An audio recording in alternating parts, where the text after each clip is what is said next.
Assalamualaikum warahmatullahi wabarakatuh. Shalom, Om Swastiastu, Namo Buddhaya, Salam Kebajikan. Perkenalkan, kami dari kelompok 5 akan memaparkan mengenai pengajuan gugatan di Pengadilan Tata Usaha Negara. Sebelumnya, perkenalkan, nama saya Raja Angelina dengan NIM E0023411. Nama saya Sabila Septia Putri Zara dengan NIM E0023434. Saya Sabrina Octavia dengan NIM E0023435. Saya Reza Lutfi Pratama dengan NIM E0023423. Saya Salsa Belatini Hanifatun dengan NIM E0023441. Baik, karena kami sudah perkenalkan nama kami masing-masing, mari kita langsung masuk saja ke dalam materi Pengadilan Tata Usaha Negara. Pengertian gugatan diatur menurut pasal 1 angka 11 Undang-Undang Nomor 51 Tahun 2009 bahwa gugatan adalah permohonan yang berisi tuntutan terhadap badan atau pejabat tata usaha negara dan diajukan ke pengadilan untuk mendapatkan putusan. Dalam proses mengadili gugatan terdapat dua kompetensi, yaitu yang pertama adalah kompetensi absolut, adalah bagian kekuasaan mengadili antar badan-badan pengadilan merujuk pada kewenangan pengadilan untuk mengadili suatu perkara berdasarkan objek dan atau materi pokok suatu perkara yang dimaksud. Ini terkait dengan pembatasan yurisdiksi badan-badan peradilan, contohnya pengadilan umum, pengadilan agama, pengadilan militer, dan pengadilan tata usaha negara memiliki kewenangan masing-masing untuk memeriksa dan memutus perkara tertentu. Kemudian, yang kedua ada kompetensi relatif, yaitu pembagian kekuasaan mengadili antar pengadilan yang serupa. Dalam hal ini, mencakup kewenangan pengadilan untuk menangani kasus berdasarkan tempat atau lokasi atau domisili pihak-pihak yang berperkara atau barang yang menjadi objek sengketa. Selanjutnya, pengajuan gugatan yang diatur menurut pasal 54 Undang-Undang Nomor 5 Tahun 1986 bahwa gugatan tata usaha negara diajukan ke pengadilan yang berwenang sesuai dengan wilayah hukum tempat kedudukan tergugat. Jika kedudukan tergugat berada di luar wilayah hukum pengadilan tempat tinggal penggugat, gugatan dapat diajukan di pengadilan sesuai tempat tinggal penggugat dan akan diteruskan ke pengadilan yang berwenang. Yang pertama, apabila tergugat lebih dari satu badan atau pejabat tata usaha negara dan berkedudukan tidak dalam satu daerah pengadilan, gugatan diajukan kepada pengadilan yang daerah hukumnya meliputi tempat kedudukan salah satu badan atau pejabat tata usaha negara. Yang kedua, apabila penggugat dan tergugat berada di luar negeri, gugatan diajukan kepada pengadilan Jakarta. Kemudian yang terakhir yang ketiga, apabila tergugat berada di dalam negeri dan penggugat di luar negeri, gugatan diajukan ke pengadilan tempat tergugat. Selanjutnya, berkaitan tentang tenggat waktu dalam pengajuan gugatan di Pengadilan Tata Usaha Negara. Menurut pasal 55 Undang-Undang Nomor 5 Tahun 1986, gugatan dapat diajukan dalam tenggat waktu 90 hari, terhitung sejak diterimanya atau diumumkannya keputusan badan atau pejabat tata usaha negara. Gugatan dapat diajukan ketika ada kepentingan yang dirugikan oleh adanya keputusan tata usaha negara. Selanjutnya, berkaitan tentang syarat-syarat dalam pengajuan gugatan di Peradilan Tata Usaha Negara. Syarat-syarat sendiri terdiri dari syarat formil dan material. Yang pertama ada syarat formil, yaitu identitas para pihak. Poin pertama dari identitas para pihak sendiri ada penggugat, sesuai dalam pasal 56 ayat 1 huruf A Undang-Undang Nomor 5 Tahun 1986, yang terdiri dari yang pertama ialah nama, selanjutnya ada keluarga negaraan, yang selanjutnya ada tempat tinggal, dan yang terakhir ada pekerjaan penggugat atau kuasa hukumnya.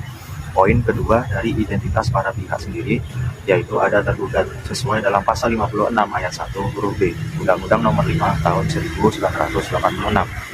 Di antaranya terdiri dari yang pertama ada nama jabatan dan yang kedua ada tempat kedudukan tergugat. Syarat berikutnya ada syarat material. Sesuai dalam pasal 56 ayat 1 huruf C Undang-Undang Nomor 5 Tahun 1986, gugatan harus memuat yang pertama ada dasar gugatan atau posita atau bisa disebut juga fundamentum petendi. Yang kedua harus memuat petitum. Apabila gugatan dibuat dan ditandatangani oleh kuasa, maka gugatan harus disertai surat kuasa yang sah. Selain itu, gugatan yang diajukan harus disertai KTUN yang di sini menjadi objek sengketa.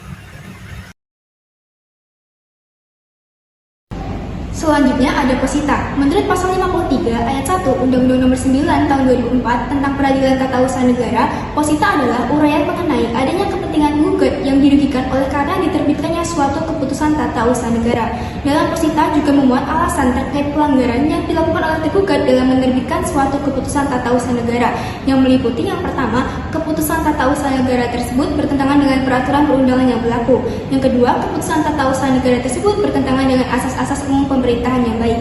Dalam hal keputusan tata usaha negara yang digugat bertentangan dengan peraturan perundangan yang berlaku, artinya keputusan tersebut bertentangan dengan yang pertama, ketentuan secara material atau substansi, yang kedua, ketentuan secara prosedural atau formil, dan yang terakhir, keputusan tata usaha negara tersebut dikeluarkan oleh badan atau pejabat yang tidak berwenang. Yang kedua, keputusan tata usaha negara tersebut bertentangan dengan asas-asas umum pemerintahan yang baik, artinya keputusan tersebut bertentangan dengan asas kepastian hukum, asas tertib penyelenggara negara, asas keterbukaan, asas proporsionalitas, asas profesionalitas, dan asas akuntabilitas.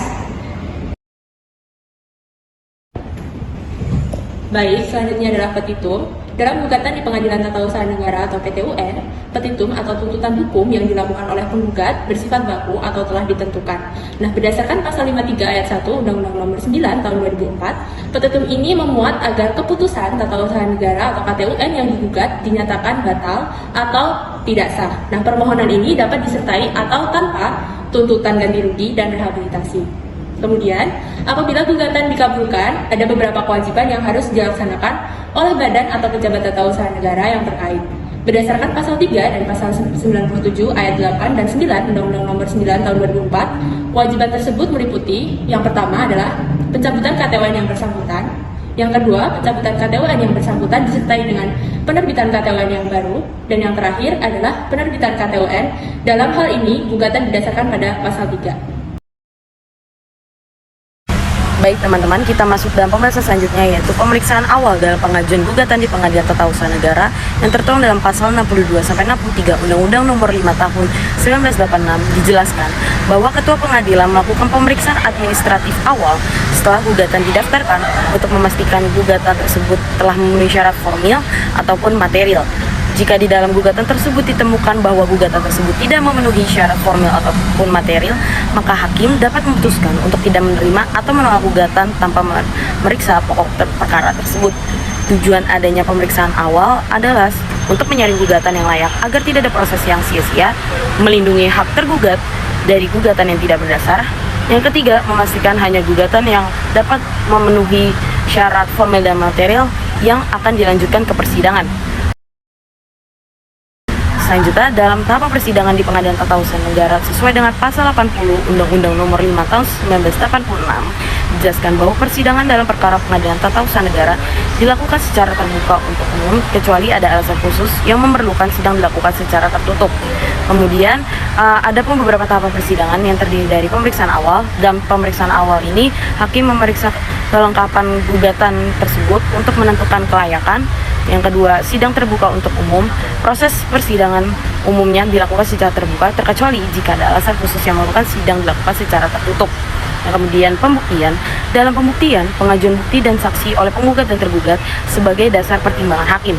Yang keempat, ada pembacaan putusan, yang dimana dalam pembacaan putusan ini hakim menyampaikan putusan yang mengikat berdasarkan hasil pemeriksaan dan pembuktian gugatan tersebut.